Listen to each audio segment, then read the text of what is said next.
Hiya, it's Robin here. It's lovely to see you. Now, this year, Ascension Day will be celebrated in the Church of England on Thursday, the 13th of May. What is Ascension Day, I hear you ask? Let's find out in a game of missing words.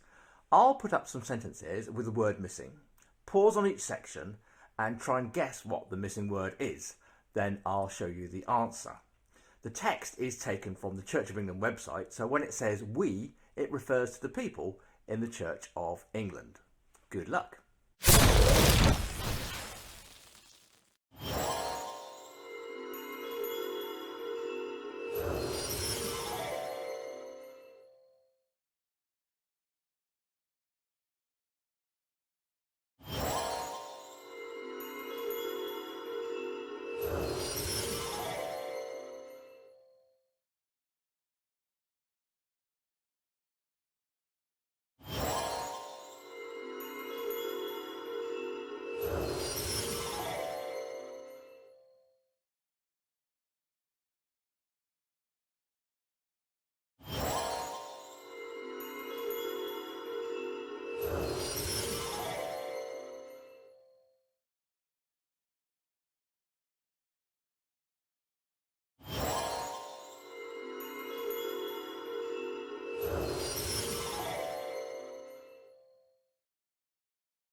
So now we're all experts on Ascension Day. The story of the Ascension can be found at the end of the Gospel of Luke in the Bible. So let's have a closer look at the story and what has led up to it. Our first video takes us through the first 23 chapters of Luke in just under 2 minutes. We've been looking at the story of Jesus as it's told in Luke's Gospel. It begins with the arrival of an unlikely king born in poor, humble circumstances. Then we saw Jesus as a teacher and prophet. He went throughout Israel calling people to a radical way of life, where enemies become friends, the poor are cared for, where people find forgiveness for their failures. He went from town to town inviting people to follow him and live under God's reign in this upside-down way. And he did many signs and wonders, so many Israelites began to hope that he would rescue Israel from the Romans and set up a new kingdom of peace and justice. In short, that he would bring the kingdom of God. Now, the religious leaders of the day were also hoping for God's kingdom, but to them, the message of Jesus was a threat. Yeah, they had expected to gain power and prestige when this all went down. But Jesus said God's kingdom belongs to the poor, to the outsider, and that real power is serving others in love. This conflict intensified when Jesus, while in Jerusalem, disrupted the temple sacrifices and called Israel's leaders a gang of rebels. So they arrested Jesus, and they had him accused before the Roman authorities of being a rebel king. He was handed over for execution, even though he was innocent. Then he was taken outside the city and put to death on false charges. This brings us to the final section of the Gospel of Luke. There was a religious leader named Joseph who opposed Jesus' execution and then requested to be given his body so he could bury Jesus in a nearby tomb. And then a couple of days later, some women who had followed Jesus came to visit that tomb, and they found it open and empty, and they encountered these mysterious figures telling them Jesus was alive from the dead. So they run away terrified. Nobody believes their report. I mean, he can't be alive. They all saw him die. So that has got us from Christmas to Easter, which you may just have enjoyed with eggs, chocolates, or at least a break from school. Then in the 50 days after Easter, we thought about the disciples on the road to Emmaus in my first assembly this term, and the Open the Book team brought us Peter's encounters with the risen Jesus. So let's see now how Luke ends the story. I mean, how could God's royal power and love be revealed through this man's shameful execution? How could a humble man become the king of the world through weakness and self-sacrifice? It's very hard to see. But this is the message of the Gospel of Luke. It takes a transformation of your imagination to see it and embrace Jesus' upside-down kingdom. The Gospel of Luke ends with Jesus and all of his disciples together over another meal. And everyone's freaking out about his resurrected body. I mean, he's still a human, but way more. Yes, he's passed through death and come out the other side, a walking, talking piece of new creation. And then Jesus tells them that he's going to give them the same divine power that sustained him, so they can go out and share the good news of God's kingdom with other people. After this, Luke tells us that Jesus was taken up into heaven, which is a cool exit and all, but why disappear into the sky? So in the Old Testament, the skies are the place of God's throne. They're above everything. So this is Luke's way of showing that Jesus has been enthroned as the divine king of the whole world. His followers stay in Jerusalem, worshiping God and Jesus, waiting for this new power, and this is where the gospel ends. Now, Luke is going to write about how they receive this power and take the news out into the world, and that's what his second volume, the book of Acts, is all about. Some questions for you to think about. How do you think the disciples felt when Jesus left them? Wouldn't it have been easier for everyone if Jesus was still alive and walking around today?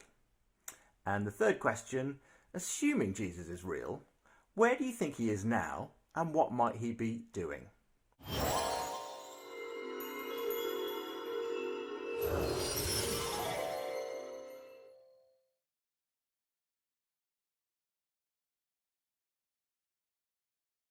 Our song of the week this week is by a singer called Sandra McCracken, and the song is called We Will Feast in the House of Zion. I think she's trying to capture the good news of God's kingdom poetically.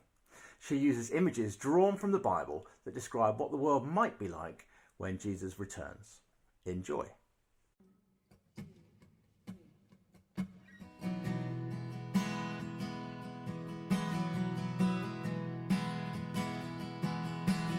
We will feast in the house of Zion. We will sing with our hearts restored. He's done great things. We will say together. We will feast and weep no more.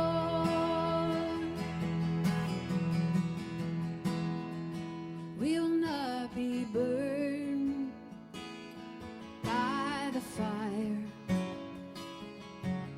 He is the Lord our God. We are not consumed by the flame. Uphill, protected, gathered up. We will feast in the house of Zion. We will sing with our hearts restored.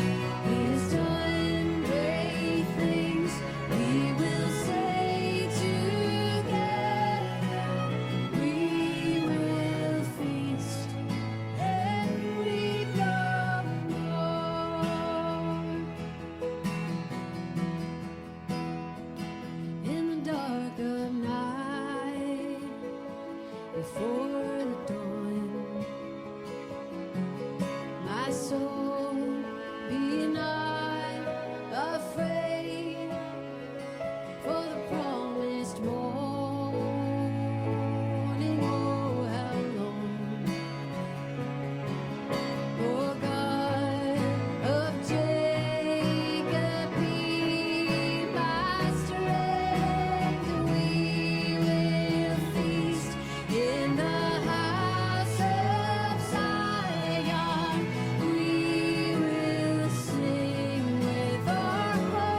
to the grave.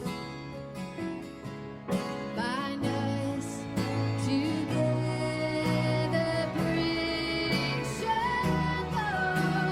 We will feast in the house of Zion. We will sing our hearts restored. He is doing great things. We will say together, we will feast and weep no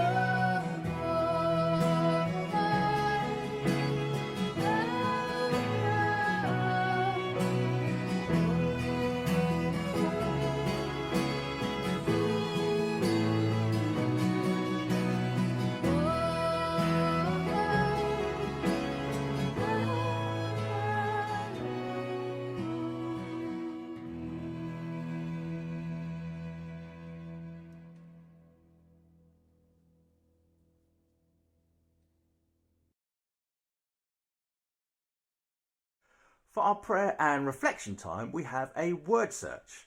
The words are taken from the bit in the Bible just before Jesus goes off to heaven. I've put the passage there so you can see where the words come from and how they make sense. Pause the video and see how many words you can find.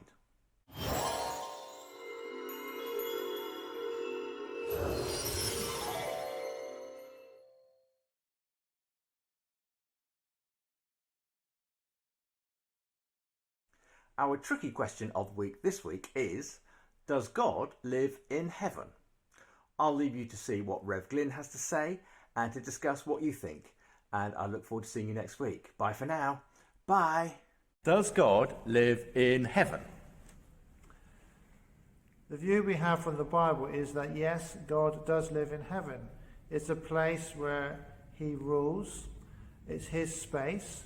And we also have our space here on earth, which he created for us. Does not mean that he's separate from the earth, but he's certainly involved in the way we live our lives. And so heaven is very much God's space. But one day, the Bible tells us that both heaven and earth will be joined together, and the rule of God will be with us on earth.